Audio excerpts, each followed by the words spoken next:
we haven't seen her in a while. There have been so many updates as it relates to vaccines, the COVID-19 vaccine. And Dr. V is our uh, resident expert and physician when we talk about COVID-19. I thank you so much, Dr. V. You've been with us since the beginning of Yes. this Yes. pandemic.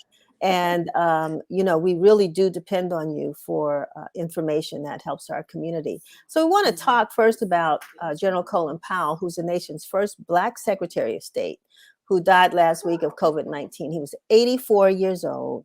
And although he was fully vaccinated, it's been reported that he had cancer and Parkinson's, which raises the question of immunocompromised individuals. Talk about that. What does that mean? Yeah, so about 10 million Americans are immunocompromised. So if you know 30 people, you probably know someone who's immunocompromised. And it can be as a result of any particular disease. In his case, he had multiple myeloma, which was a cancer of your blood cells. And your blood cells are what you use to fight an infection. But you can be immunocompromised from sarcoid, lupus, transplant, even asthma if you've been on prednisone for a long time. A lot of people don't know pregnancy is an immunocompromised condition. We're seeing a lot of women that are pregnant catch COVID and wind up in the ICU. So immunocompromised people are around us and they're going to work with us every day. They're our friends and our family. And that's why I tell people it's so important. You don't know everyone's medical history. And it's really important to get masked and vaccinated to protect your community. I don't hate to get too elementary on this, but sometimes I feel like I have to because I think words are important. So immunocompromised. Can you Yes. break that down for us? What does that mean? Yeah. So immuno means for your immune system. IMMUNO, or if it was an E on the end, it would be immune system. And compromised just means you're weakened, right? So that's what it means to be immunocompromised. And so you just have a weakened immune system. So any vaccine that you get, if you have a weakened immune system, is not going to necessarily work as well as if you did not have a weakened immune system. And the weakened system means that for a virus like COVID-19, and there are probably others, means that you're more susceptible to what? To getting the So you're virus, more to susceptible. So you're more susceptible to any infection, and you're particularly more susceptible to a viral infection, right? And in the case of COVID-19 is a particularly lethal virus. So in with COVID-19, some people are immunocompromised because of multiple things. So in his case, it was age. He was over 65. He had the cancer of his white blood cells or his blood cells. And also, I think he had Parkinson's, right? So the more things that you have, obesity is an immunocompromised condition. When people get a BMI over 40, they have all sorts of inflammatory reactions in their body.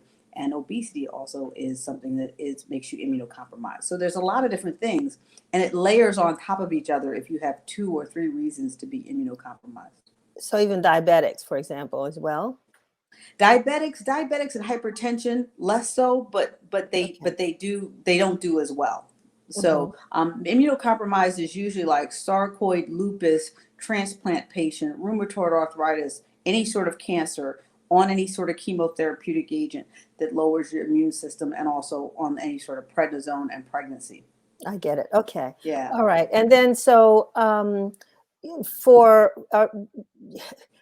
we asked what are the safety measures. We know that they are some of them are what we've been saying for the past almost 2 years now. Yeah. Mask, sanitize, keep a distance from folks who may be immunocompromised. But as you said, we don't always know who is. So what are some of the other safety measures you would So, I recommend? tell people, particularly as you get ready here to go into the holidays, make sure you get your booster shot. If you are over 65 years old and healthy, you need a third booster, or if you had a Johnson and Johnson, you need the second booster. So I tell people, make sure to get a booster shot. When you're indoors, make sure to wear a mask. I personally also we have a lot of restaurants in DC that are partially open and partially indoors that we can enjoy well into the wintertime. So, make sure that you try to stay in aerated spaces where you have fresh air coming in and out. That makes a huge difference. and obviously wear a mask, preferably a KN95 mask, and wash your hands. So those are the main, those are really the main things. But a lot of people don't. They're kind of wondering, should I get a booster? Is it only for immunocompromised people? It's for anyone over 65, and it's also for anyone who has a job that is public facing. So a teacher, a nurse, a physician, a grocery store worker, transit worker, all of those folks should be getting their booster shot. And I'm going to switch just for a second because I know we're going to have you back, and I still have a zillion trillion questions I want to Yes. ask you. It's like you think you know it all, and then all of a sudden, one thing happens, and then all those questions resurface. So Right. I'm glad that you're with us, and we're going to talk about a lot more later on. But the other hot topic as it relates to COVID is the vaccine for children, and Yeah. the possibility that Pfizer, I think now, is looking to possibly getting their childhood vaccination approved, maybe even as early as next week. But Hmm. what's going on with vaccinations for children? Yeah. So it's approved basically 12 and up. And it will most likely be approved. Everything that I've seen around the data looks like it will be approved next week for 5 to 11. And then I also remind pregnant women, the American College of OBGYN recommends that pregnant women get vaccinated. And when you do that, the antibodies go to your baby.